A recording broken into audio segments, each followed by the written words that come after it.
And welcome in. Happy Wednesday, everybody. Welcome to a very special edition of the Nick Club Wrestling Happy Hour.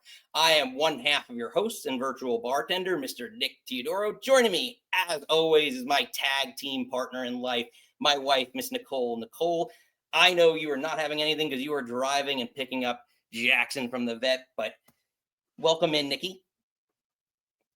And again, a very special edition. I know she's on mute there. She doesn't want to get any feedback. But again, a very special edition. We have a very special guest on tonight's show because summer's winding down, but there's still time to grab a book and head to the beach as Labor Day weekend approaches. We've been going through some great summer wrestling reads, and we have a best-selling author on the show. Let's bring him in. You might recognize him, Mr. Kevin Gassar, Karrion Kross. Welcome to the show, Kevin. Hello. Oh, appreciate the time. Welcome in. Thank you. Well, Kevin, I wanted to just kind of get to it and get right to it and discuss, this book and what led you to this whole process of actually, putting pad to pen here. Well, I had a lot of people encouraging me to write a book for a very long time, and I finally just decided, you know what? Let's write a book and see what happens. I hear you. No, the book is obviously you've been best-selling author on Amazon right now. What did it say about the success of the book and obviously the We Want Kross movement, this response that you've gotten? I mean, it's really, really cool. I always think about things in comparatives. So if you think about all of the professional wrestlers that anyone's ever heard of, whether it's on the independents, international, foreign, on TV,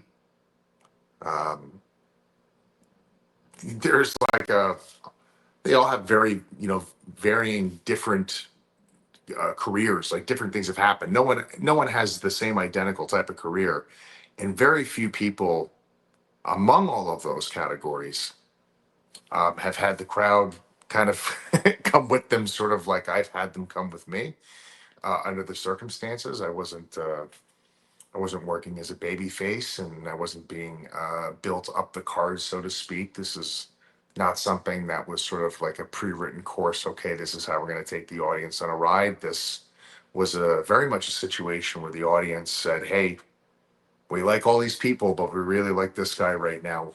Let's get more of this. We want to see more of that.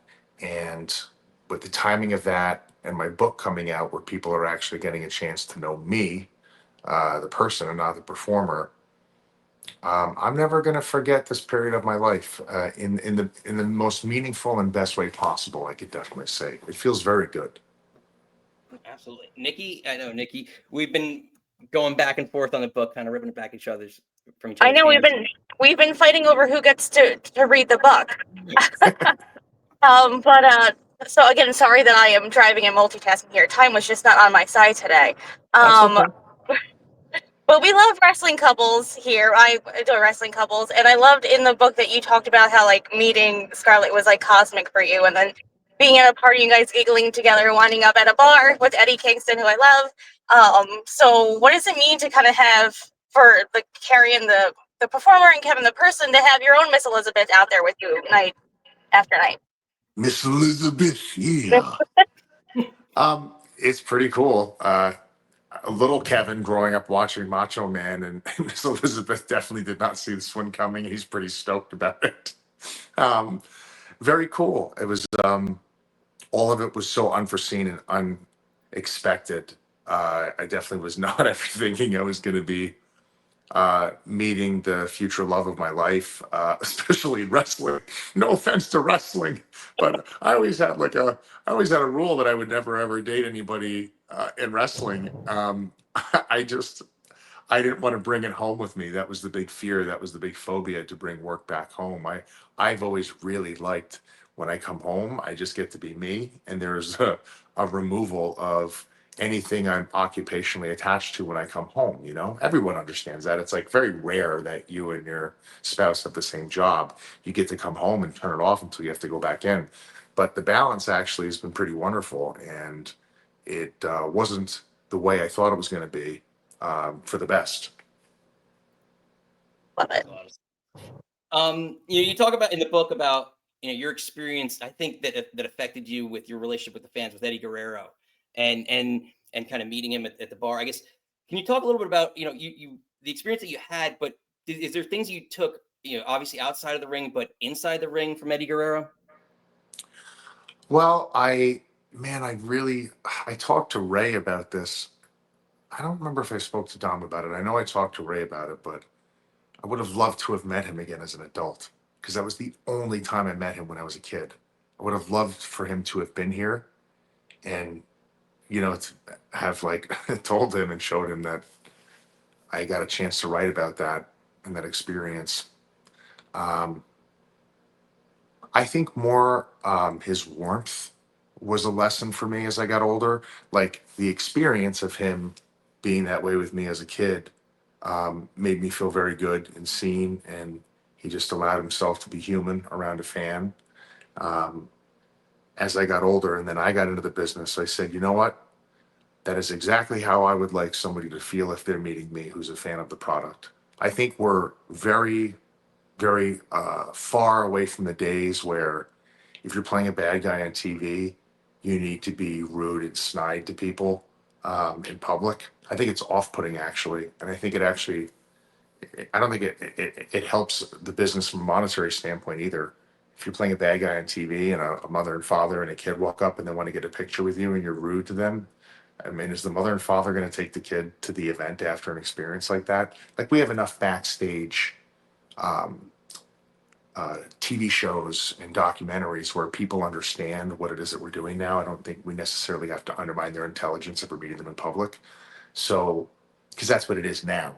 Maybe that's the way it wasn't, back in the day when you were protecting it, right? But things change, you know what I mean? People are smartened up to what's going on. So I feel like Eddie set a good example for that mentality, at least for me. Makes a lot of sense. Nikki? I thought you were going to Joho, and my last question was Oh. the big finale. Oh, yeah. Yeah, so Joho is actually a regular of our show, and he wants to know essentially the differences between Kevin, the man, and Karrion or Killer Kross, the character, because you talk a lot about DC, about Batman, and we referred to, actually Joho refers to it more as, is Batman the Karrion, and is Kevin more the Bruce Wayne? I never thought of it that way. Yeah, I guess so. I never thought of it that way. Oh my God. I guess it is. I guess it is. That's so terrifying. We just had a moment of realization together over this show. Um, yeah, I mean, I'd say the biggest difference is the Cross character in general, in any sort of iteration we've ever seen him in, whether it was Father Kross, Killer Kross, Karrion Kross, or I mean, anything. I would say that is a reflection of different forms of entertainment that I've enjoyed into a character piece for people to enjoy and integrate into the stories that are told with other performers. That would be the biggest difference. I would say easily I could point that out.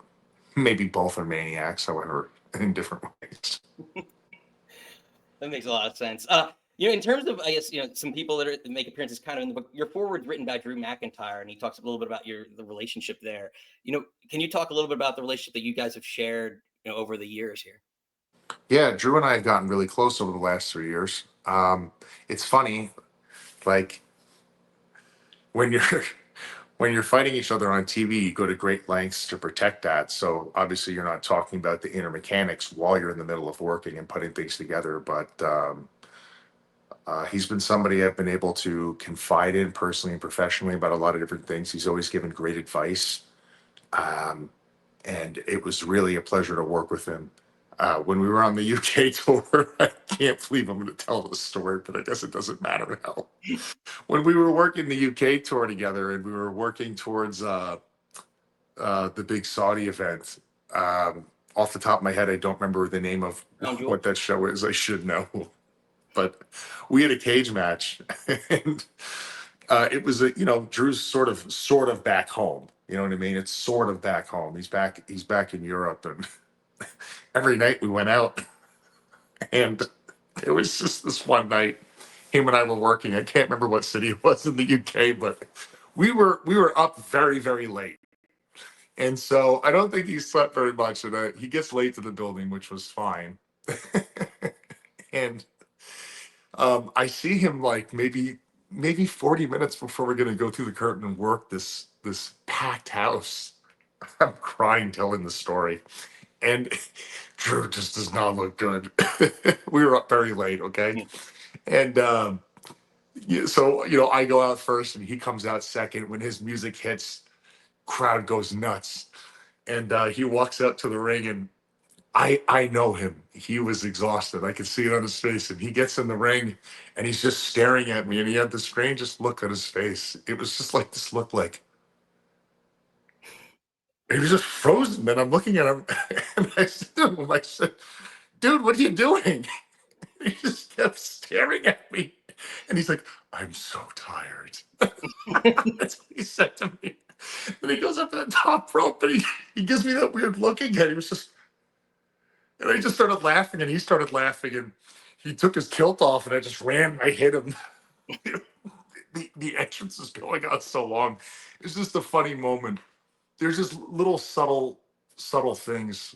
I remember one time, it may have even been the same match where we roll out of the ring and he grabs me by the back of my hair and he slams my head off the steps and I try to sell away and he held on to me. And so he hits my head on the steps another 10 times. That's a lot of times to get your head hit on a steel step, like you should be dead.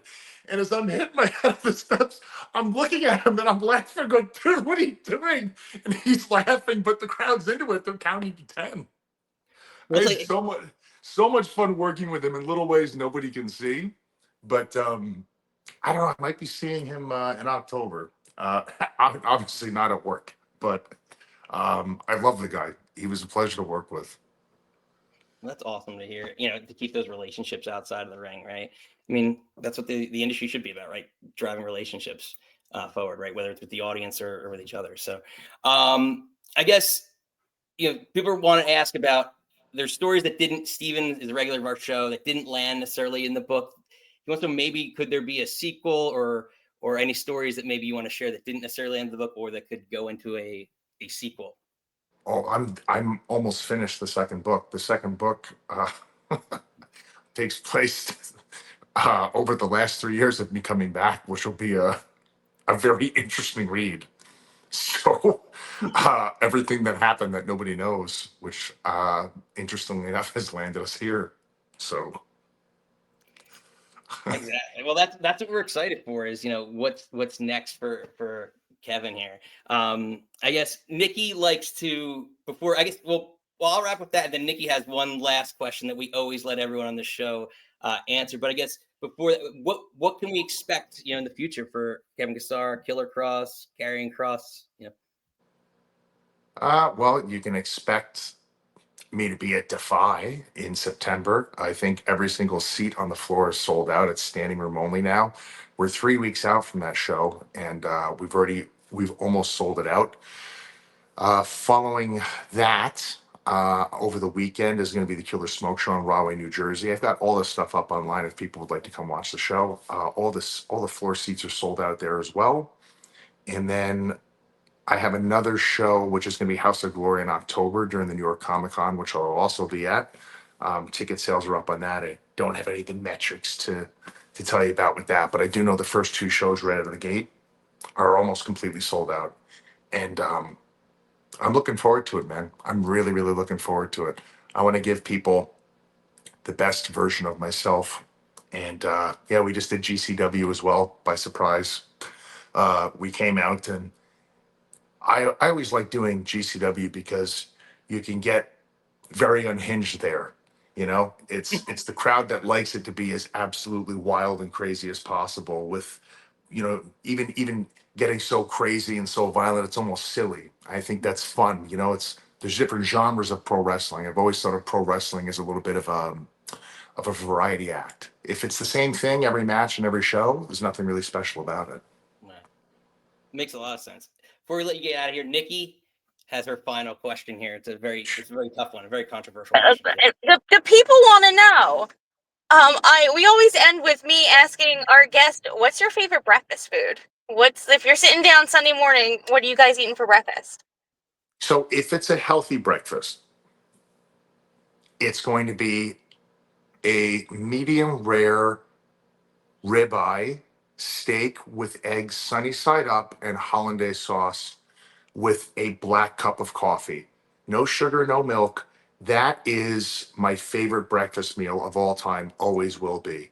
Now, if we're talking like I'm going to engage the inner fat child inside of me that actually is really me, like the side of me that I like when I can't even, guys, I can't even tell you one day when I'm retired, I'm never lifting a weight again. Going to the gym, very overrated. Very overrated. Gets boring and old very quickly. I can't wait to never lift a weight again and stop dieting. If I'm not dieting though, I'm going to be getting some sort of Belgian waffle that was cooked with sugar, so it's like crunchy, and I'm getting authentic, real like maple syrup on it, and I'm probably going to get some blueberries and strawberries and maybe some Nutella on the side. Love it. Sounds delicious.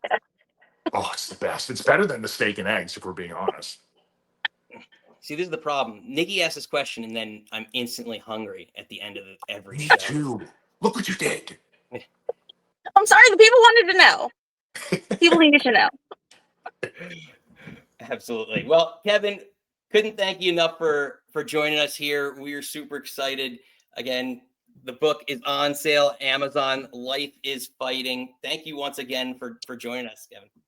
Thank you for having me. This is very fun. Yeah, we'll do this again. Yes, that'd be awesome. Thank you. Hell yeah. Pleasure. Ladies and gentlemen, Kevin Kassar, Karrion Kross. And as soon as I pulled right into the parking lot. Oh, we made it. We made it. We made it. It's time to pick up Jackson. Well, perfectly. Making new friends. Oh my God, he was so sweet. Happy hour. Yeah, like I said, you want to pick up his book. The link is in the show description there. So pop that in if you want to pick up the book on Amazon. It is a great read. A lot more in there that we just scratched the surface here. Barely scratched the surface of it. So I don't know. You didn't show him that we had a copy of it. Oh yeah, yes. I was like, we've been fighting over it, and I wanted you to like show it, but I'm sorry. I still love you. I still like you. You're not involved in the production meeting. I'm sorry, Mama worked all day. Sure. We both were. But anyway, it's been a great one. Thank you all for joining us. Our next show, we are back here tomorrow night, a very special Thursday night edition of the Nick Club Wrestling Happy Hour, previewing WWE Clash in Paris. So let us know your predictions. Smash the old like and subscribe if you are new here. Welcome in. If you're regular, we love having you. But until next time, you don't have to go home. You don't have to go home. But you have to go pick up your dog. Goodbye.